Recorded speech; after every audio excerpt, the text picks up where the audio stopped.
අයිබෝන් ඔබ මේ කන්නේ නිවුස් ෆස්ට් උදෑසන ප්‍රධාන ප්‍රවෘත්ති විකාශය සමගයි. මුලින්ම සිරස්තල.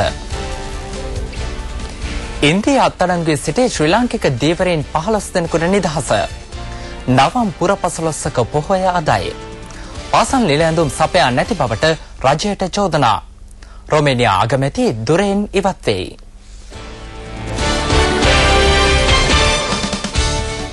මුලින්ම දේශීය පුවත්.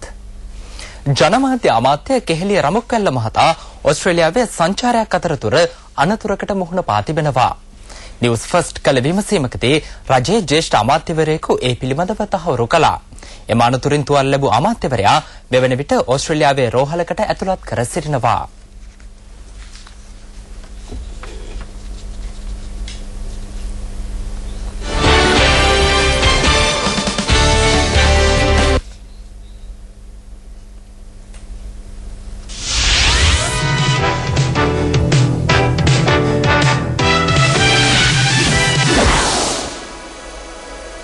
වෙන විශේෂ පුවතක්. රාජ්‍ය වේදම් කප්පාදු කිරීමේ ප්‍රතිපත්තිවලට එරෙහිව සති කිහිපයක් පුරා පැවති විරෝධතා සැලකිල්ලටගෙන රොමේනියා අග්‍රාමාත්‍ය එමිල් බොක් දුරෙන් ඉල්ලා අස්වුණා. ඔහු ප්‍රකාශ කළේ දේශපාලන හා සමාජීය වශයෙන් පවතින නොසන්සුන් තත්ත්වය සමනය කිරීම සඳහා තමන් දුරෙන් ඉල්ලා අස්වන බවයි. රොමේනියා අග්‍රාමාත්‍ය එමිල් බොක්ගේ දුරකාලය තුලදී රාජ්‍ය අංශය වැටුප් 25%කින් කපා හල අතර විශ්‍රාම වැටුප්ද අත්හිටවනු ලැබුවා. යුරෝපයේ දෙවන දිලිඳුතුම රාජ්‍ය වන රොමේනියාව පවසන්නේ ජාත්‍යන්තර මූල්‍ය අරමුදල සපයන යුරෝ බිලියන 20ක ණය මුදලේ මීළඟ වාරිකය ලබා ගැනීම සඳහා එවැනි ක්‍රියාමාර්ගවලට එළඹීමට සිදු වූ බවයි. 45 සැවරදී එමිල් බොක් රොමේනියා අග්‍රාමාත්‍ය දුරෙන් ඉල්ලා අසීමෙන් පසු හිස්සෝ දුරය සඳහා එරට ජනාධිපතිවරයා විසින් බුද්ධ්‍යංශ ප්‍රධානී මිහායි රස්වාන්ගේ නම නිර්දේශ කර තිබෙනවා. එය රොමේනියා පාර්ලිමේන්තුවේ අනුමත විය යුතුයි.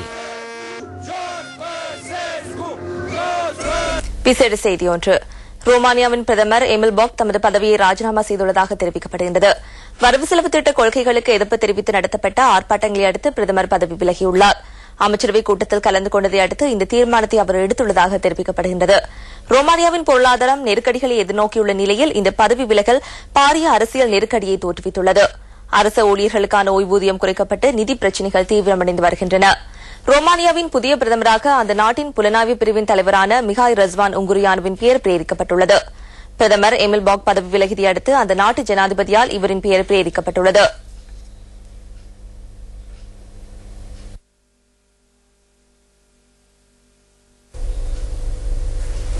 A very good morning. In breaking news this morning, Romania's president has nominated the country's intelligence service chief as prime minister hours after Emil Boc resigned amid austerity protests. Addressing the media, the president said that the ruling coalition agreed to appoint Mihai Răzvan as the prime minister designate. The nomination now requires approval by Romania's parliament. Boc said that he was stepping down to diffuse political and social tension in the face of 3 weeks of protests. Although Romania's economy grew last year, the government has been hit by widespread demonstrations.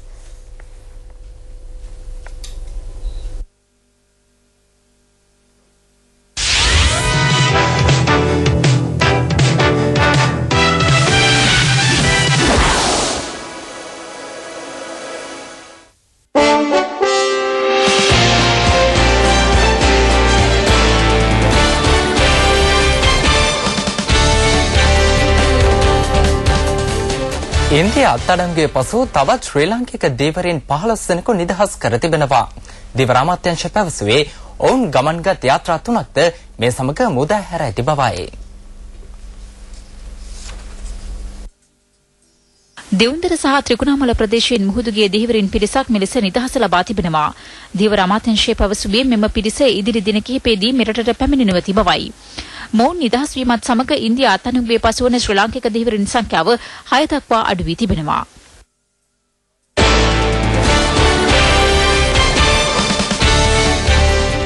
නවම් පුරපසළොස්වක පොහෝ දිනය අදයි.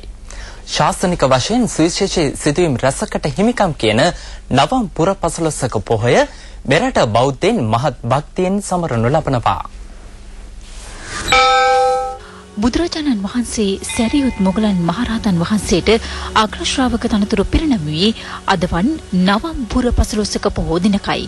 එහිදී සැරියුත් මහරහතන් වහන්සේට ප්‍රඥාවන්තයින් අතර අග්‍රස්ථානයත් මොගලන් මහරහතන් වහන්සේට විරුද්ධමතුන් අතර අග්‍රස්ථානයත් පිරිනැවීම සිදු වූ බව බෞද්ධ ඉතිහාසයේ සඳහන්.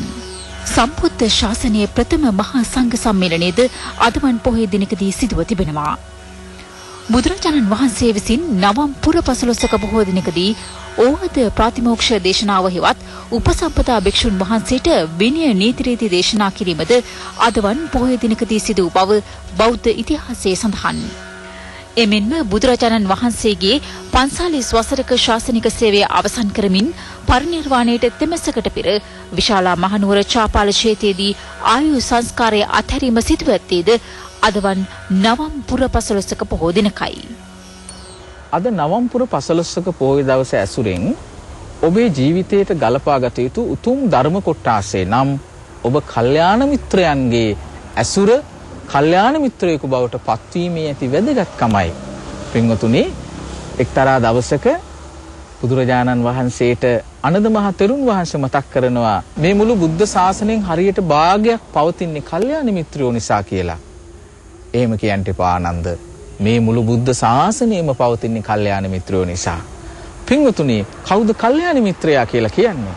අපට සීල සමාධි ප්‍රඥා ධර්ම මාර්ගයේ වඩා ගන්නට මඟ පෙන්වන කෙනා කල්යාණ මිත්‍රයා හැටියට අපි හඳුනා ගන්නවා. ඔබත් සිල් රකින්ට, ඔබත් බණ භාවනා කරන්නට, ඔබ ප්‍රඥාව වඩා ගන්න අතරත තවත් එක්කෙනෙකුට හෝ ඔබේ නිවැසියන්ට හෝ ඔබ කල්යාණ මිත්‍රයෙක් බවට පත්වන්නට.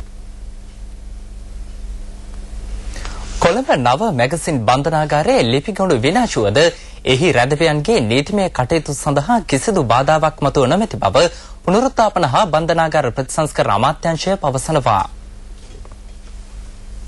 පසුගිය 24 වනදා නව මැගසින් බන්ධනාගාරයේ ඇති වූ ගැටුම අවස්ථාවේදී කිසියම් පිරිසක් එහි ලේඛනාගාරයට ගිනි තැබූ අතර ඉන් එහි තිබූ ලිපිගොනු සියල්ල විනාශ වී ගියා. පුනරුත්ථාපන හා බන්ධනාගාර ප්‍රතිසංස්කරණ අමාත්‍ය ලේකම් ඒ දිසානායක මහතා පැවසුවේ අධිකරණ සංකීර්ණවල ඇති පිටපත් මාර්ගයෙන් එම සියලු ලේඛන යලි ලබා ගන්නා බවයි. අදාළ ලේඛන මේ වන විටත් පරිගණකගත කර ඇති බවද ඔහු සඳහන් කළා.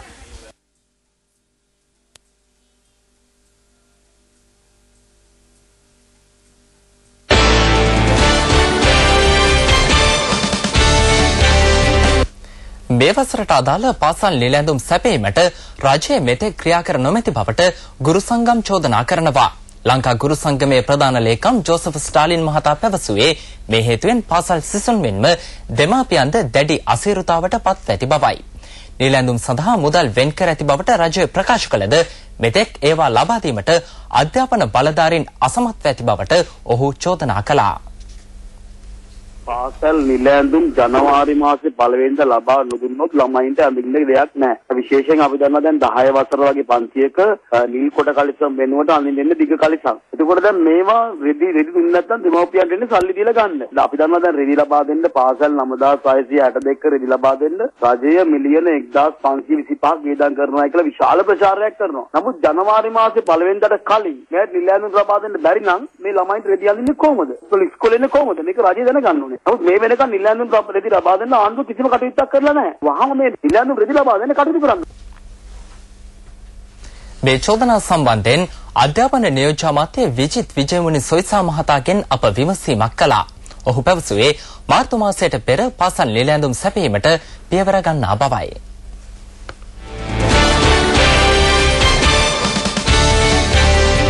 දැයටකිරුළ ජාතික සංවර්ධන ප්‍රදර්ශනයේ සිව්වන දිනය අදයි. දැයටකිරුළ ජාතික සංවර්ධන කමිටුව පැවසුවේ ඊයේ වන විට ලක්ෂ 6කට අධික පිරිසක් ප්‍රදර්ශනය නරඹා ඇති බවයි. ප්‍රදර්ශනයේ සිව්වන දිනය පිළිබඳ එහි සිට තොරතුරු ගෙන එන නිවුස් ෆස්ට් මාණ්ඩලික වාර්තාකරු ගිහාන් උද්‍යෝග. දැයටකිරුළ ජාතික සංවර්ධන ප්‍රදර්ශනය සඳහා රාජ්‍යාංශයේ සහ පෞද්ගලික අංශයේ ප්‍රදර්ශන කුටි 1000කට ආසන්න ප්‍රමාණයක් ඉදිකට තිබෙනවා. ඒ වගේම මෙහි මාධ්‍ය කලාපය තුළ නිවුස් ෆස්ට් සුවිශේෂී කාර්යයක් සිදු කරනවා. එහි ඉදිකොට ඇති නිවුස් ෆස්ට් මැදිරිය තුළ පිර පරීක්ෂණ පැවැත්වෙනවා. ඒ වගේම ත්‍රිවිධ හමුදා සංදර්ශන, පොලිස් සංදර්ශන, ඒ වගේම සිවිල් ආරක්ෂක බලකායේ විශේෂ සංදර්ශන මෙන්ම විශේෂ පැරිෂූට් සංදර්ශන, එමෙන්ම සංස්කෘතික සංදර්ශන, සංගීත සංදර්ශන ආදී විවිධ සංදර්ශනවල මෙව දැඩිකිල්ල ප්‍රදර්ශන භූමියට පැමිණෙන මහ ජනතාව සඳහා දැක බලා ගැනීමේ අවස්ථාව තිබෙනවා. අප ඔබට ආරාධනා කරනවා පැමිණෙන්න දැඩිකිල්ල ජාතික සංවර්ධන ප්‍රදර්ශනය නැරඹීම සඳහා මම නිවුස් ෆස්ට් රේන් කියන උද්‍යෝග දැඩිකිල්ල ප්‍රදර්ශන භූමියේ සිට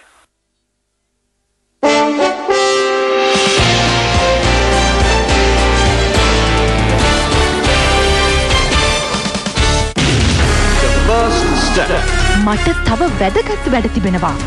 எனக்கு நிறைய முக்கிய வேலைகள் இருக்கின்றன. I have more important work. The first step.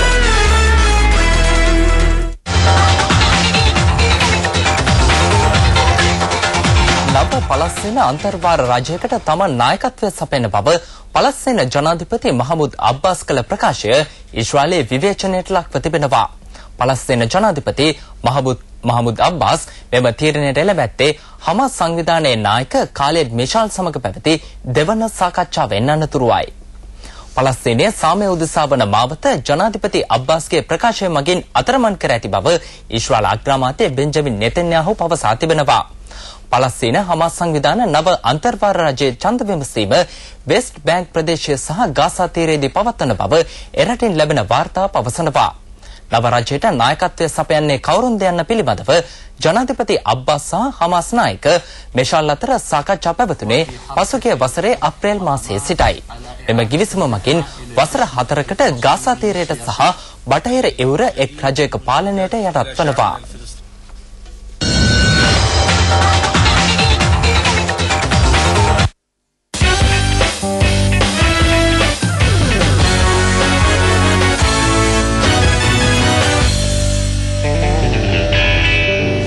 ලොව සියලු දෙනාම පාකිස්තානයේ ක්‍රිකට් ක්‍රීඩාව දෙස අවධානය යොමු කළ යුතු ඇතැයි එම කණ්ඩායමේ නායක මිස්බාඋල් හක් පවසනවා.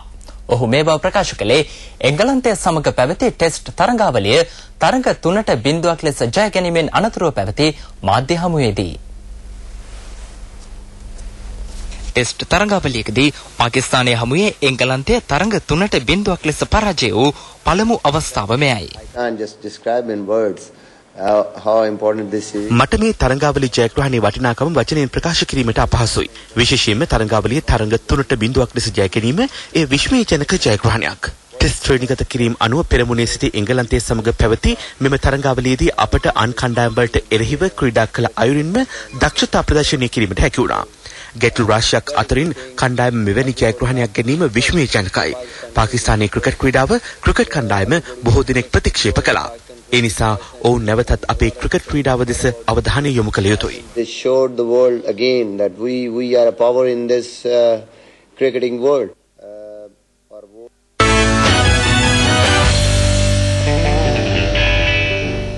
අවස්ථා 3කදී ප්‍රංශ පාපැදි කිරිල දිනු ස්පාඤ්ඤයේ ඇල්බර්ටෝ කොන්ඩෙටෝට එරෙහි තහනම් උත්තේජක චෝදනා තහවුරු වීම හේතුවෙන් වසර 2ක තරඟ තහනමකට ලක් කර තිබෙනවා.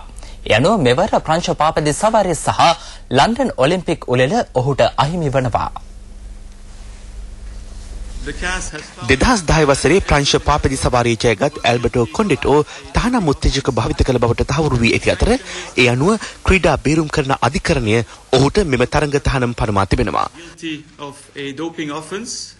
ජාත්‍යන්තර පාපැදි සංගමය මේ බව තහවුරු කළා. මෙම තහනම 2010 වසරේ සිට බලපැවැත්වෙන බැවින් ඔහුට නැවතත් පාපැදි තරඟ සඳහා සහභාගී වීමට හැකිවන්නේ ලබන අගෝස්තු මාස 6 වෙනිදා සිටයි. ඒ අනුව කොන්ඩෙටෝ 2010 වසරේදී දිනාගත් ප්‍රංශ පාපැදි කිරුළ ලක්සම්බර්ග්හි ඇන්ඩි ෂුලෙක්ට හිමි වෙනවා. 2007 හා 2009 වසරවලදී ප්‍රංශ පාපැදි සවාරිය ජයගත්තේද කොන්ඩෙටෝයි. 2011 වසරේදී ඔහු ජයගත් ඉතාලි විවෘත පාපැදි කිරුළද ඔහුට අහිමි වනු ඇති. 29 හැවිරිදි කොන්ඩෙටෝ ප්‍රංශ පාපැදි සවාරියේදී ඉහළ දක්ෂතා ප්‍රදර්ශනය කළ ක්‍රීඩකීන් 5 දෙනා අතරටද ඇතුළත්ව සිටින නමුත් පසුගිය වසරේ එම සවාරියේදී ඔහුට හිමි වූයේ 5 වන ස්ථානයයි.